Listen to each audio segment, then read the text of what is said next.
Quero dizer, sobretudo, que nós temos aqui presentes nossos amigos de Minas, nossos amigos também de Maringá, e entre os nossos amigos de Minas, um dentre eles partirá amanhã para a França e para ingressar nos dominicanos. Então, São Domingos continua a atrair as almas e mais um filho vai aumentar as fileiras.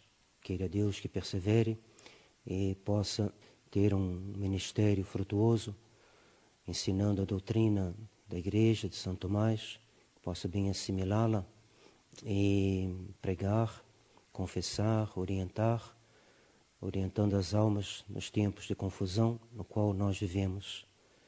E peço orações também para outros que se preparam para tomar o mesmo destino de outros lugares do Brasil. Não vou dizer os nomes por enquanto, porque essas coisas devem ser amadurecidas no silêncio da oração. Ontem tivemos umas conferências no Rio de Janeiro que foram de grande interesse, sobretudo um novo conferencista que veio da Argentina, Dr. Martín Echevarria, e que fez uma conferência sobre o mesmo assunto, que é o assunto que nós estamos também fazendo uma série de aulas. Então estão convidados que quiserem, será hoje à tarde, e caso o professor Carlos Nogueira possa ficar aqui hoje, talvez ele pudesse ele mesmo fazer a conferência, talvez expor um pouquinho, um resumo do que foi ontem, eu não sei, manter esse tema, que é o tema das virtudes e dos hábitos e dos vícios. E pelo que eu pude entender ontem, o professor Dr. Echevarria dá uma grande importância na cura dos problemas psicológicos, uma grande importância ao conhecimento. E Santo Agostinho diz que a oração é a explicação do desejo. Ora, o conhecimento nos faz explicar melhor o nosso desejo. E uma coisa, quando é mais desejada, só deseja aquilo que a gente conhece. Quanto mais a gente conhece a doutrina de São Tomás, que não é de São Tomás, a gente fala São Tomás porque ele é aquele que melhor assimilou e exprimiu a tradição, mas é o pensamento da Igreja, é a revelação que Nosso Senhor deseja que a gente aprenda.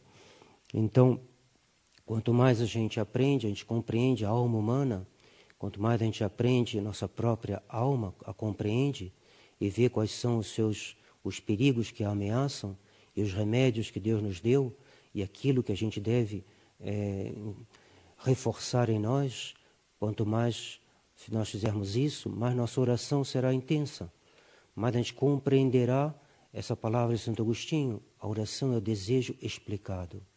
Eu pedirei aquilo que eu desejo mais ainda, porque eu conheci melhor. Então, incentivo a todos a que venham nessas conferências, e são feitas na nossa medida, que não é grande, mas é seguindo a doutrina daquele que a Igreja nos indica como sendo o doutor comum, doutor por excelência da Igreja. Queria lembrar também que nós estamos vendendo alguns livros, entre eles um que algumas pessoas perguntaram, mas questões da modéstia, ninguém nos explica muito como é que é isso.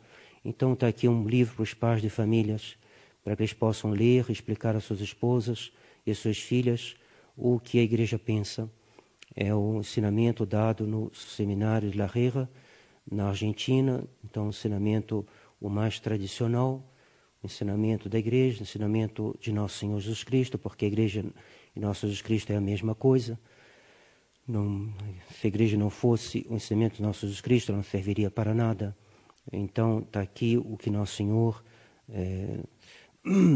Claro que tudo, né, que há uma gradação, né? Aquilo que é doutrina comum, que é a doutrina certa, que é definida pela Igreja, mas podemos dizer que nos seminários da fraternidade se dá com uma doutrina segura. Então, aqueles que lerão este livro poderão orientar suas próprias esposas, suas filhas, no caminho que convém, no caminho geralmente que conduz a Deus. Então, por hoje, então amanhã teremos missa às 6h30. Dom Antônio está em São Roque, deverá então chegar amanhã de manhã. Eu se rezaria às 6h30 e tenho que ir à cidade. E Dom Antônio normalmente chegará a tempo para a missa das 11h. Mas como ele está de viagem, sempre pode acontecer alguma coisa. Então, missa amanhã às 11h, se tudo correr bem. Digamos algumas palavras sobre o Evangelho de hoje. Nós de ver no Evangelho de hoje a bondade de Nosso Senhor. Nosso Senhor já curara um servidor do centurião, porque o centurião havia pedido a Nosso Senhor. É a passagem que precede o que nós lemos hoje. Mas hoje é Nosso Senhor que vai à cidade de Naim sem que ninguém o tivesse chamado. Nosso Senhor às vezes atende a um pedido, mas às vezes Ele mesmo toma a iniciativa. Ninguém o pediu, Ele escutou somente o seu próprio coração, pois o Evangelho diz que Ele foi movido de compaixão, de misericórdia, vendo aquela senhora que chorava. É isto que se passa quando Nosso Senhor converte um grande pecador, como São Paulo. São Paulo estava indo para Damasco. Ele não tinha nenhuma intenção de pedir nada a Nosso Senhor, ao contrário, ele estava perseguindo aqueles que eram discípulos de Nosso Senhor.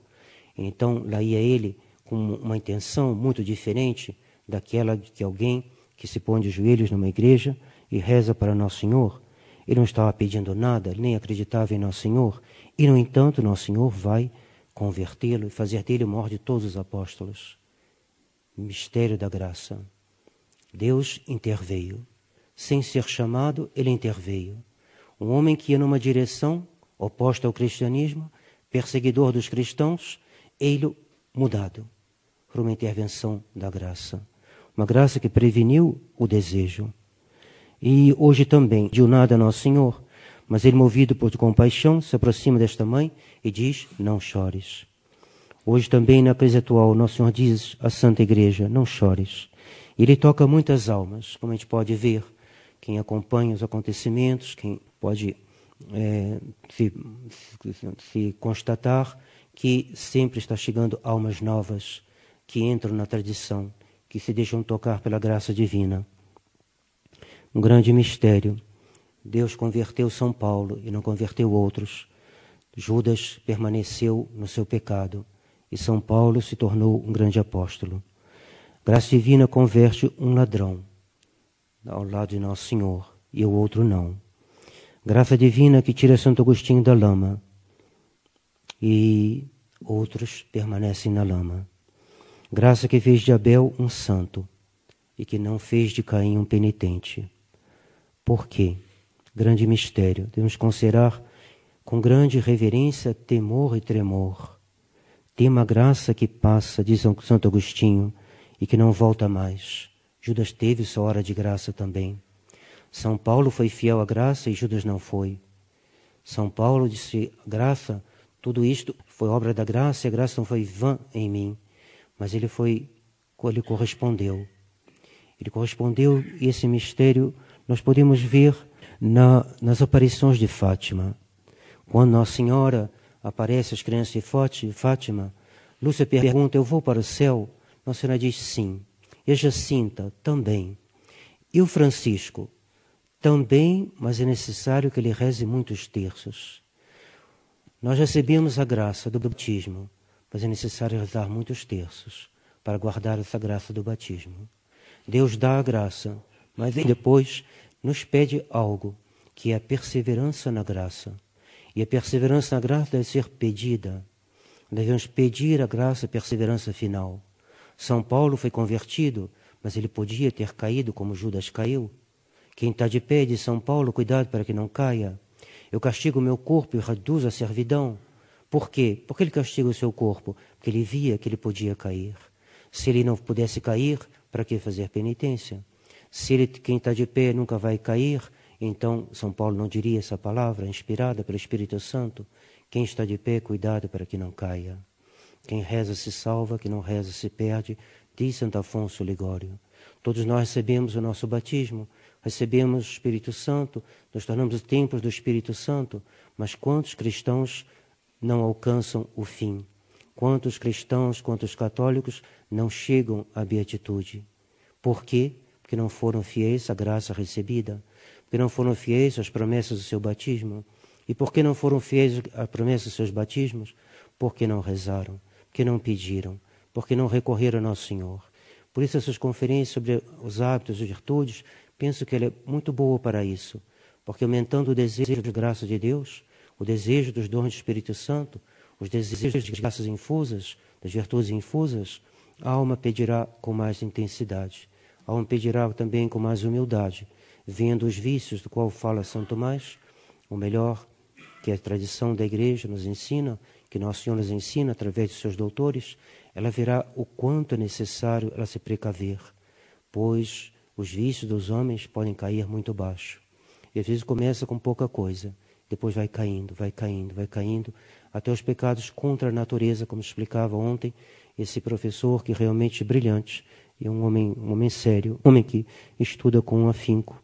E ele disse que tem 4 filhos, atualmente ele não está podendo estudar muito, porque o ambiente na universidade é ruim, é contrário a ele, apesar do reitor da universidade ter chamado ele, mas os outros professores são contra, os alunos também. Então, um homem que trabalha num ambiente difícil, aqui na terra tudo é difícil, gemendo e chorando este vale de lágrimas, diz a Salve Rainha. Mas mesmo assim ele prossegue o seu estudo. E ele estava explicando que da mesma maneira que os dons do Espírito Santo elevam a conduta do homem acima de tudo que é humano, assim também esses pecados mais graves que hoje em dia estão sendo aprovados pelas leis em diversos países, ele explicou a diferença que existe entre um pecado que é mortal, mas que é de um grau menor. Por exemplo, uma pessoa que come demais, ela vai contra a razão, pois ela come além do que ela necessita. Faz um pecado de gula, ele vai contra a razão, que é a razão que dá a medida. Mas o homem que come, mas ele não vai contra o instinto da natureza, que é de se alimentar com alimentos. Mas se esse homem come terra, se ele pega a terra e começa a comer, se ele pega o sabão, começa a engolir sabão, esse homem vai contra a própria natureza, porque a natureza não foi feita para ingerir a terra. Então, esses pecados que vão contra a natureza, eles vão de um grau mais profundo. E ele citou vários pecados. O pecado solitário, masturbação, por exemplo, é um pecado contra a natureza. Então, quando a gente entende melhor, quando a gente pede a Deus de compreender melhor o que é o pecado, a gente sente mais necessidade de rezar, se pôr de joelhos, falar, meu Deus, me livre do pecado. E ele explicou também a diferença entre o continente e o virtuoso. O continente é aquele que se contém, mas ele tem a inclinação de fazer o que está errado. E ele se contém porque, com a graça de Deus, é claro, com a sua razão, com tudo isso, mas isso não é o grau maior da virtude. A virtude, ela está acima do continente. São Bento, São Tomás de Aquino receberam uma graça, porque foram fiéis à graça de Deus, de realmente vencer a tentação de uma maneira total. É o que acontecia com a Virgem Maria. A Virgem Maria possuía as virtudes, ela é a virtude personificada, Nosso Senhor, São José, que exercem a virtude de maneira total, não parcial, total. Claro que eles poderão ter momentos difíceis. Nosso Senhor teve no Jardim das Oliveiras, suou sangue diante da tormenta, mas não por algum desregramento. Não, desregramento não havia em Nosso Senhor. E assim, compreendendo melhor esse caminho que leva à santidade, nós o desejaremos melhor. Compreendendo melhor o horror do pecado, nós nos oporemos, nós faremos tudo o que está ao nosso alcance para afastar de nós o pecado. Esse livrinho sobre a modéstia é como o próprio nome diz, né?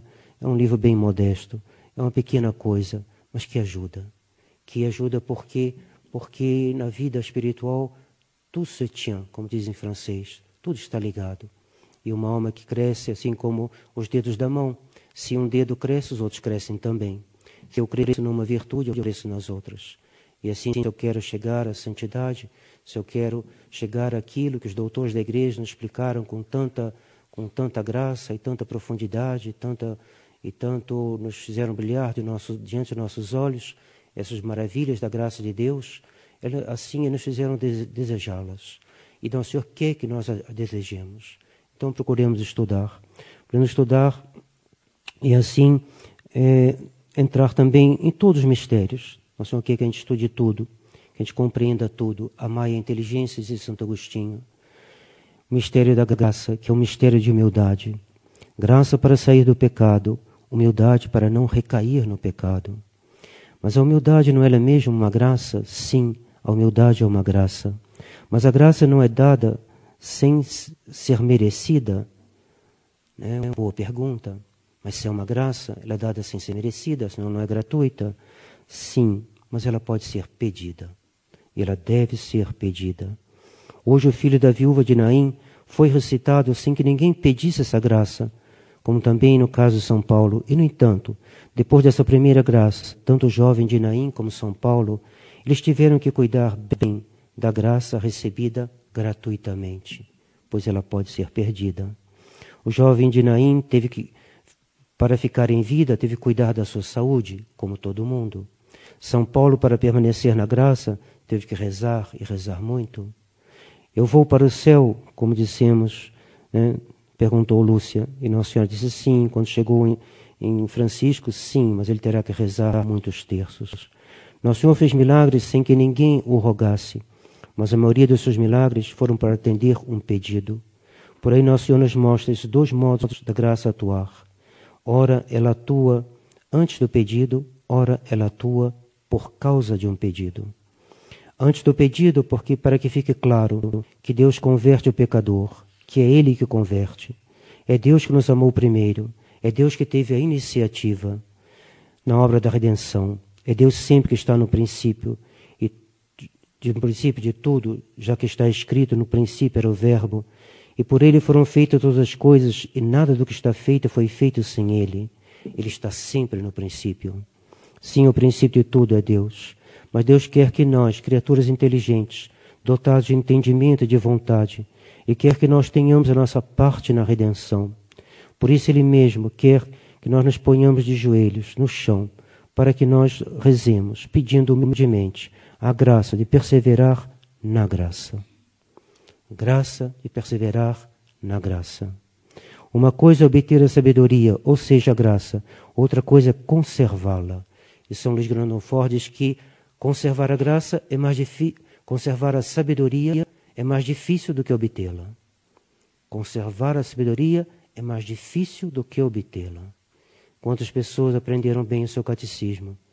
E quantas delas conservaram essa integridade do conhecimento que eles tiveram quando eles bem aprenderam o seu catecismo? Pois bem, não foram todos. Em geral, nem é a maioria. A conservação da graça, da sabedoria é algo mais raro, mais difícil. Eis porque devemos recorrer a Nossa Senhora e lhe pedir para guardar para nós a graça divina, que é tão fácil perder no meio deste mundo inimigo de Deus. Nossa Senhora é a tesoureira das graças de Deus. Tesoureira é aquele que tem a guarda do tesouro.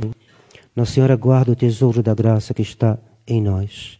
E ela o faz na medida em que nós recorremos a ela humildemente, nos consagrando a ela, recorrendo a ela, rezando o nosso terço, rezando ao menos as jaculatórias, voltando-se para ela, de uma maneira ou de outra, mas sempre junto dela, para que ela proteja a graça que nos foi dada, que não é outra coisa senão a presença de Nosso Senhor em nós.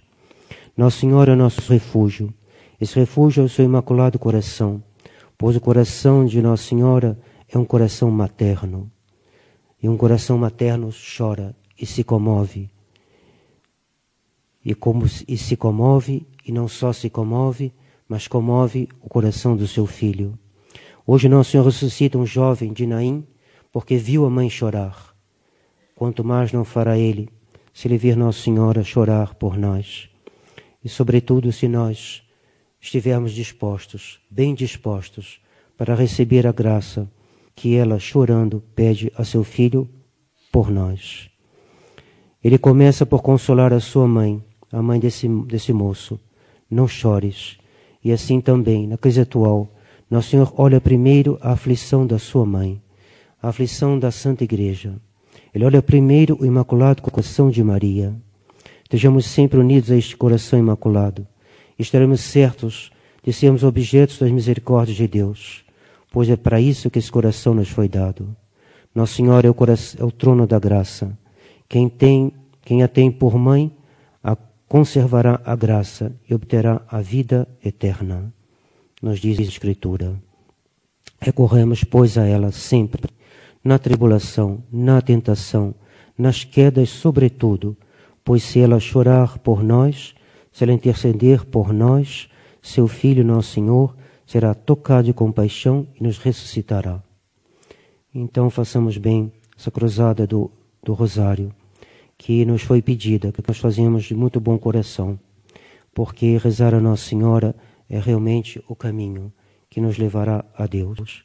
Peçamos ao Imaculado Coração que salve a Igreja nessa crise terrível pela qual a Igreja está passando, e mais especialmente que salve cada um de nós, que talvez nós morreremos antes de ver a crise terminada, e que a gente possa, com o nosso exemplo, colaborar na salvação do nosso próximo, e assim consolar o coração de Jesus e de Maria, assim seja. Em nome do Pai, do Filho e do Espírito Santo. Amém.